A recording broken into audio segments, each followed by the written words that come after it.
BJP ಪಾಳಯದಲ್ಲಿ ಒಂದು ಮಾತು ಕೇಳಿ ಬರ್ತಾ ಇತ್ತು.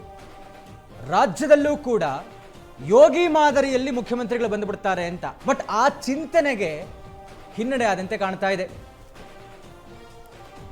ನಾಥ ಪರಂಪರೆಯ ಗುರುಗಳನ್ನ ರಾಜಕೀಯಕ್ಕೆ ತರುವಂತಹ ಪ್ಲಾನ್ನಲ್ಲಿ ವಿಪಕ್ಷವಾದಂತಹ ಬಿಜೆಪಿ ಇತ್ತು.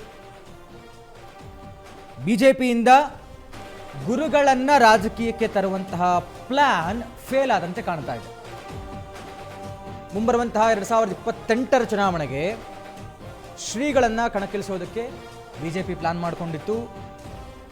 ಈ ವಿಚಾರವಾಗಿ ಮೊದಲನೇ ಬಾರಿಗೆ ಆದಿಚುಂಚನಗಿರಿಯ ಪೀಠಾಧಿಪತಿಗಳು ನಿರ್ಮಲಾನಂದನಾಥರು ಮೌನ ಮುರಿದಿದ್ದಾರೆ.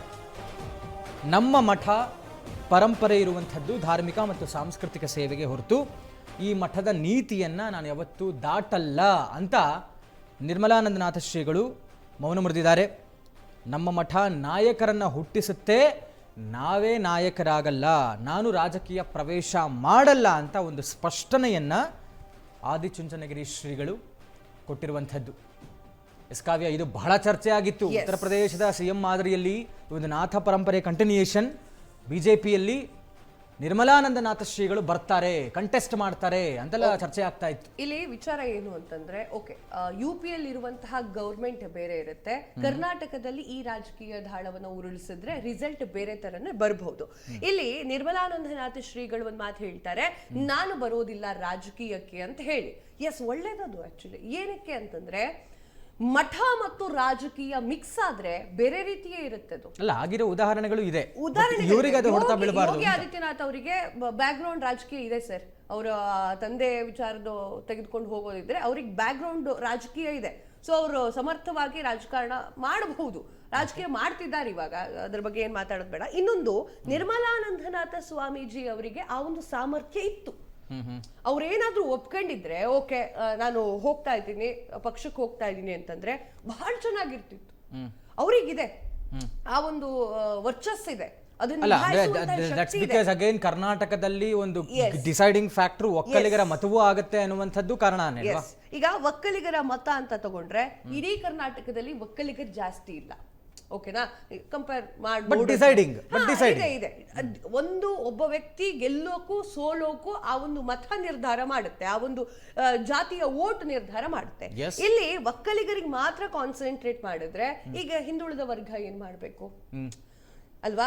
ಈಗ ಭಾರತ ಅಂತ ಬಂದಾಗ ನಾವು ಧರ್ಮ ಮತ್ತು ಜಾತಿಯ ಮೇಲೆಯೇ ರಾಜಕಾರಣ ಮಾಡ್ತಾ ಬಂದಿರೋದು. ಇದು ಎಲ್ಲಿ ನಿಂತ್ಕೊಂಡು ಹೇಳಿದ್ರು ಅಷ್ಟೇ. ಇದು ಬೇರೆ ದೇಶಗಳಲ್ಲಿ ಅಭಿವೃದ್ಧಿ ತೋರಿಸ್ಕೊಂಡು ರಾಜಕಾರಣ ಮಾಡಿದ್ರೆ ನಮ್ಮ ಜಾತಿ ಧರ್ಮ ತೋರಿಸ್ಕೊಂಡೇ ರಾಜಕೀಯ ಮಾಡ್ತಾ ಇರೋದು. ಈಗ ಹೆಂಗೂ ಇಳಿದಾಗ್ಬಿಟ್ಟಿದೆ, ನೀರಿಗೆ ಇಳಿದಾಗ್ಬಿಟ್ಟಿದೆ. ಸೊ ಇವಾಗ ಅವ್ರು ಯೋಚನೆ ಮಾಡ್ತಾ ಇದ್ದಾರೆ, ಸರಿ ಆಯ್ತು, ಒಕ್ಕಲಿಗರ ಮತವನ್ನ ಸೆಳೆಯುವಂತಹ ಕೆಲಸವನ್ನ ಮಾಡೋಣ ಅಂತಂದ್ರೆ ನಿರ್ಮಲಾನಂದನಾಥ ಸ್ವಾಮೀಜಿಯವನ್ನ ಕಣಕ್ಕಿಳಿಸಬಹುದು ಅಂತ. ಅವ್ರಿಗೆ ವರ್ಚಸ್ಸಿದೆ, ಅವ್ರ ಮಾತು ಕೇಳ್ತಾರೆ 4-5 ಜನ, ಅವರ ಸಮೂಹ ಜಾಸ್ತಿ ಇದೆ, ಒಪ್ಕೊಳ್ತೀನಿ. ಆದ್ರೆ ಅವ್ರು ಒಪ್ಕೊಳ್ತಾ ಇಲ್ಲ. ಅವ್ರ ಏನಕ್ಕೆ ಒಪ್ಕೊಳ್ತಾ ಇಲ್ಲ ಅಂತಂದ್ರೆ, ಪರ್ಸನಲ್ ಆಗಿ ಹೇಳ್ಬೇಕು ಅಂದ್ರೆ ಒಳ್ಳೆ ಡೆಸಿಷನ್ ಇದು.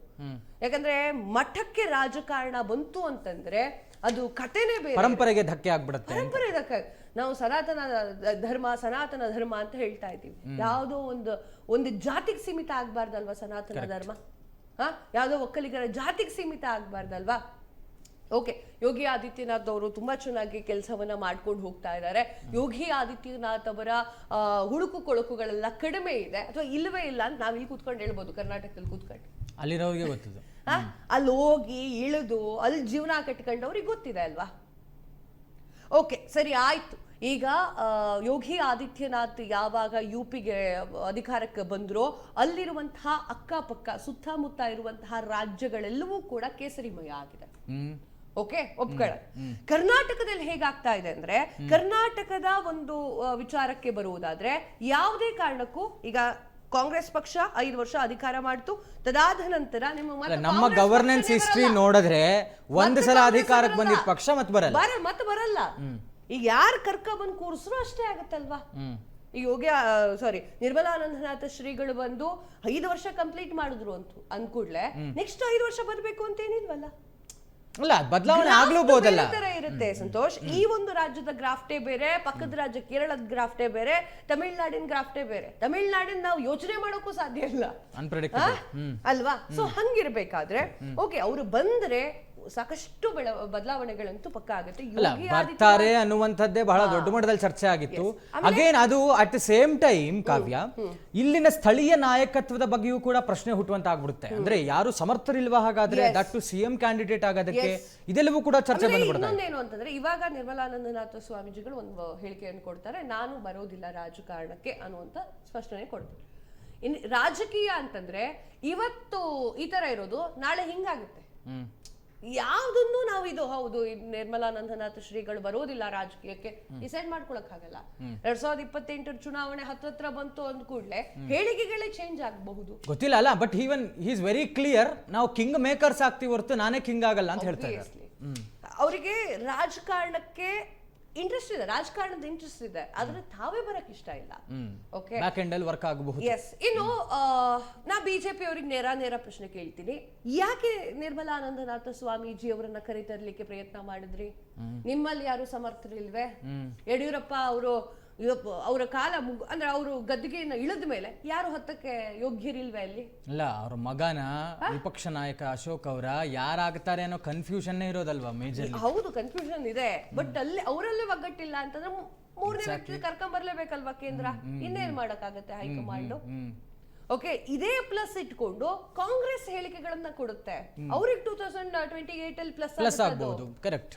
ಎಸ್, ನೀವು ಮೂರನೇ ವ್ಯಕ್ತಿ ಕರ್ಕೊಂಡ್ ಬರ್ತೀರಿ, ಯೋಗಿ ಆದಿತ್ಯನಾಥ್ ರೀತಿಯೇ ರೆಡಿ ಮಾಡ್ತೀರಿ, ಅಥವಾ ಅವ್ರು ರೆಡಿ ಆಗ್ತಾರೆ ಅಂತಾನೆ ಇಟ್ಕೊಳ್ಳೋಣ, ಓಕೆ ಒಪ್ಕೊಳ್ಳೋಣ. ಆದ್ರೆ ಇದು ಕರ್ನಾಟಕದಲ್ಲಿ ವರ್ಕೌಟ್ ಆಗ್ಬೇಕು ಅಂತ ಏನಿಲ್ವಲ್ಲ. ಕರೆಕ್ಟ್. ಅಲ್ಲಿ ಸಾಕಷ್ಟು ಜನ ಹೇಳ್ತಾರೆ ಏನು ಅಂತಂದ್ರೆ, JCB ತರಿಸ್ತೀವಿ, JCB ತರಿಸ್ತಾರೆ, ಬುಲ್ಡೋಜರ್ JCB ಇಲ್ಲಿ ತರಿಸಿದ್ರೆ ಹೆಂಗಾಗತ್ತೆ ಹೇಳಿ ಸಂತೋಷ್? ಇಡೀ ರಾಜ್ಯ ಹೊತ್ಕೊಂಡು ಉರ್ದೋಗತ್ತೆ. ಅಲ್ಲಿ ಆ ರೀತಿಯ ಮೈಂಡ್ ಸೆಟ್ ಅನ್ನ ಕೊಡಲಾಗಿದೆ ಜನರಿಗೆ. ಇಲ್ಲಿ ನಮ್ಮ ಮೈಂಡ್ ಸೆಟ್ ಹಂಗಿಲ್ಲ ಅಲ್ಲ. ನರೇಶನ್ ಆ ರೀತಿ ಸೆಟ್ ಆಗಿರೋದಕ್ಕೆ ಅಕ್ಸೆಪ್ಟ್ ಮಾಡ್ಕೊಳ್ತಾ ಇದ್ದಾರೆ. ಇಲ್ಲಿ ಲುಕ್ ಎಟ್ ಯತ್ನಾಳ್ ಅವರ ವರ್ಷೆ ಅಬ್ಸರ್ವ್ ಮಾಡಿ ನೀವು. ಅವ್ರು ಹೇಳ್ತಾ ಇರೋದು, ನಾನು ಯೋಗಿ ಆದಿತ್ಯನಾಥ್ ಥರಾನೇ ಇದೇ ಬುಲ್ಡೋಸರ್ ಅದೇ ಸಿಂಬಲ್ ಇಟ್ಕೊಂಡೆ ನಾನು ಪಕ್ಷ ಕಟ್ಟಿ ಆ ಥರದ್ದೇ ನಿರ್ಧಾರ ತಗೊಳ್ತೀನಿ ಅಂತ. ಅವ್ರನ್ನೇ ಅಕ್ಸೆಪ್ಟ್ ಮಾಡ್ಕೊಳ್ತಾರೆ ಇಲ್ಲೋ ಗೊತ್ತಿಲ್ಲ. ಅಂಥದ್ರಲ್ಲಿ ಇನ್ನೊಬ್ರು ಸ್ವಾಮಿಗಳು ಬರ್ತಾರೆ ಅಂತಂದ್ರೆ ಯತ್ನಾಳ್ ಅವರ ಹೇಳಿಕೆಗಳು, ಮಾತುಗಳು ನಮ್ಮ ಸೋಷಿಯಲ್ ಮೀಡಿಯಾದಲ್ಲಿ ಭಾರಿ ವೈರಲ್ ಆಗ್ತಾ ಇರುತ್ತೆ. ಅದನ್ನ ಒಪ್ಕೊಳ್ಳೋರು ಯಾರು ಅಂದ್ರೆ ಉತ್ತರ ಕರ್ನಾಟಕದವರು. ಓಕೆ, ಅವರ ಯತ್ನಾಳ್ ಅವ್ರನ್ನ ತುಂಬಾ ಒಪ್ಕೊಳ್ತಾರೆ. ಈ ಹಳೆ ಮೈಸೂರು ಭಾಗ ಎಲ್ಲಿಗೆ ಹೋಗ್ಬೇಕು, ಬೆಂಗಳೂರು ಎಲ್ಲಿಗೆ ಹೋಗ್ಬೇಕು, ನಮ್ ಕರಾವಳಿ ಎಲ್ಲಿಗೆ ಹೋಗ್ಬೇಕು, ಮಲೆನಾಡಲ್ಲಿ, ಇದು ಯಾರು ಒಪ್ಕೊಳ್ಳಲ್ಲ ರೀ. ಅಲ್ಲಿ ಏನೋ ಒಂದು ವಿಚಾರ ನಡೀತು ಅಂತಂದ್ರೆ ಬುಲ್ಡೋಸರ್ ತಂದು ನಿಲ್ಸ್ಬಿಟ್ರೆ ಹೊತ್ಕೊಂಡು ಉರ್ದ್ ಬಿಡುತ್ತೆ. ಅಲ್ಲಿರೋ ಮೈಂಡ್ ಸೆಟ್ಟೇ ಬೇರೆ, ಇಲ್ಲಿರೋ ಮೈಂಡ್ ಸೆಟ್ಟೇ ಬೇರೆ. ಬಟ್ ಈಗ ಹೇಳ್ಬೇಕು ಅಂತಂದ್ರೆ, ಇವತ್ತು ಶತ್ರುಗಳಾದವ್ರು ನಾಳೆ ಮಿತ್ರರಾಗ್ತಾರೆ ರಾಜಕಾರಣದಲ್ಲಿ. ನಾಳೆ ಮಿತ್ರರಾದವರು ಇವತ್ತು ಶತ್ರುಗಳಾಗಿ ಕಾಣಿಸಬಹುದು. ಸೊ ಹೀಗಿರ್ಬೇಕಾದ್ರೆ ನೀವು ನಿರ್ಮಲಾನಂದನಾಥ ಸ್ವಾಮೀಜಿ ಅವರನ್ನ ಕಣಕ್ ಇಳಿಸಿದ್ರೆ, ಅವ್ರು ಒಪ್ಕೊಂಡ್ರು ಅನ್ಕೊಂಡು ಕಣಕ್ ಇಳಿಸಿದ್ರು ಕೂಡ ಇಲ್ಲಿ ವೋಟ್ಗಳು ಬರುತ್ತೆ ಅನ್ನೋದು ನಾವು ಅದನ್ನ ತಗೊಳಕ್ಕಾಗೋದಿಲ್ಲ. ಯಾಕಂದ್ರೆ ಇವಾಗ ಹೇಳ್ಬೋದು ಪ್ಲಾನೇ ಫೇಲ್ ಆಗ್ಬಿಡುತ್ತೆ. ಮೋರ್ ಓವರ್ ಈಗ ಇಫ್ ಇನ್ ಕೇಸ್ ನೀವು ಹೇಳ್ದಂಗೆ ಕಾವ್ಯ, ಶ್ರೀಗಳು ಒಪ್ಕೊಂಡು ರಾಜಕಾರಣಕ್ಕೆ ಬಂದಿದ್ರೂ ಕೂಡ ವೈಯಕ್ತಿಕವಾದಂತಹ ವರ್ಚಸ್ಸಿಗೆ ಧಕ್ಕೆ ಆಗೋದ್ರ ಜೊತೆಗೆ ಮಠದ ಒಂದು ಸಾಂಸ್ಕೃತಿಕ ಏನ್ ಹೇಳ್ತಾರೆ ವರ್ಚಸ್ಸು ಏನಿದೆ ಅದಕ್ಕೂ ಧಕ್ಕೆ ಆಗ್ತದೆ. ಇನ್ನೊಂದೇನು, ನಿರ್ಮಲಾನಂದನಾಥ ಒಂದು ಪಕ್ಷಕ್ಕೆ ಅವರು ಅಂಟ್ಕೊಂಡ್ಬಿಟ್ರೆ ಸಂತೋಷ್ ಇಳಿದ್ರು ಅಂತ ತಿಳ್ಕೊಳ್ಳಿ. ಈಗ ವಿರೋಧ ಪಕ್ಷದವ್ರು ಸುಮ್ನೆ ಇರ್ತಾರ, ಕಾಂಗ್ರೆಸ್ ಅವ್ರು ಸುಮ್ನೆ ಇರ್ತಾರ? ಅವಾಗ ಇಲ್ಲ, ಸುಮ್ನೆ ಇರೋದಿಲ್ಲ. ಹೇಳಿಕೆಗಳ ಮೇಲೆ ಹೇಳಿಕೆಗಳು ಬರ್ತವೆ.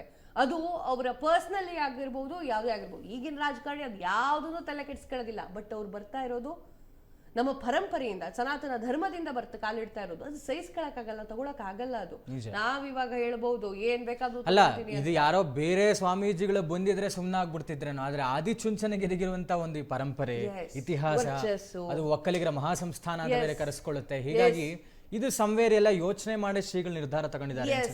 ಅವರು ಒಂದ್ ಮಾತು ಹೇಳ್ತಾರೆ, ನಾವು ಕಿಂಗ್ ಮೇಕರ್ ಇದ್ ಮಾಡ್ತೀವಿ, ಕಿಂಗ್ ಆಗೋದಿಲ್ಲ ಅಂತ. ಅವರು ತುಂಬಾ ಕ್ಲಿಯರ್ ಆಗಿ ತಿಳಿಯಾದ ಡಿಸಿಷನ್ ತೆಗೆದುಕೊಂಡಿದ್ದಾರೆ. ಯಾಕಂತಂದ್ರೆ ಈಗ ನಾನು ಬಂದು ಬಿಟ್ರೆ ಏನಾಗುತ್ತೆ ಅನ್ನೋದು ಅವ್ರಿಗೆ ಗೊತ್ತಿದೆ. ಓಕೆ, ಅವ್ರನ್ನ ನಂಬ್ಕೊಂಡು ಇಡೀ ಒಕ್ಕಲಿಗ ಸಮುದಾಯ ಇದೆ. ಅವ್ರಿಗೆ ಮೋಸ ಮಾಡಕ್ಕಾಗೋದಿಲ್ಲ. ಕರೆಕ್ಟ್. ಇನ್ನು ಬಿಜೆಪಿ ಅವರು ಕೂಡ ಒಂದೇ ಕಾನ್ಸಂಟ್ರೇಟ್ ಮಾಡಿರೋದಿಲ್ಲ, ಒಕ್ಕಲಿಗರ ಮತ ಮಾತ್ರ ಕಾನ್ಸಂಟ್ರೇಟ್ ಮಾಡಿರೋದಿಲ್ಲ. ಯಾಕಂತಂದ್ರೆ ಅವರಿಗೂ ಗೊತ್ತಿದೆ ಇಲ್ಲಿ ಹಿಂದುಳಿದ ವರ್ಗದವರು ಕೂಡ ಇದಾರೆ, ಅವರಿಗೂ ಕೂಡ ಏನೇನ್ ಕೊಡಬೇಕು, ಎಲ್ಲರ ಮತಗಳು ಕೂಡ ಮುಖ್ಯ ಅನ್ನುವಂಥದ್ದನ್ನ ಬಿಜೆಪಿ ಯೋಚನೆ ಮಾಡ್ದಂಗೆ ಕಾಣ್ತಾ ಇದೆ.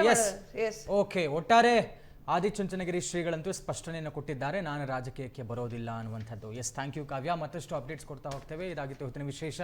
ನೋಡ್ತಾ ಇರಿ ಸ್ಪೀಡ್ ನ್ಯೂಸ್ ಕನ್ನಡ, ಸುದ್ದಿ ನಿಮ್ಮದು, ವೇಗ ನಮ್ಮದು.